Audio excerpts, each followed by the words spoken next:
நல்ல விவசாய தோட்டத்தில் மட்டும் இந்த மண்புழுவும் நம்ம போடுற உரங்களும் தரமாக இருந்துச்சுன்னா அந்த விவசாயிக்கு நல்லா தூக்கி விட்டுரும். அது இடையில நோய் வரக்கூடாது. நோய் வந்தாலும் நம்ம அதை முன்கூட்டி பாதுகாக்கணும். இந்த மண்புழு வந்து நமக்கு நண்பர் மாதிரிங்க.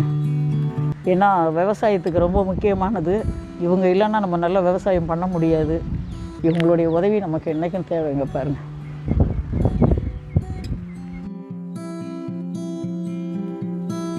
எல்லாருக்கும் வணக்கங்க. இது அர்ஜுன் கார்டன். இங்கே பாருங்கள், நாங்கள் இன்றைக்கி இந்த சேப்பங்கிழங்கு அறுவடை பண்ணலான்னு வந்தோம். மழையை பாருங்கள் எப்படி பெய்யுது பாருங்கள். நானும் காலையிலலாம் கொஞ்சம் பேஞ்சிட்டு விட்டுச்சு. இப்போ திரும்ப விட்டு குறைஞ்சிடுச்சு. வரலான்ட்டு மேலே வந்தால் மழை திரும்ப ஆரம்பிச்சிச்சு. இப்போ பாருங்கள், அதுக்கோசம் தலை நனையக்கூடாதுன்னு போட்டிருக்கேன் பாருங்கள். போட்டுட்டு இப்போ எடுத்து காமிக்கிறேங்க. இதில் எவ்வளோ கிழங்கு இருக்குன்னு பார்க்கலாம். வாங்க வீடியோக்குள்ளே போகலாம். இதை முதல்ல இதெல்லாம் கட் பண்ணி போட்டுருவோம்.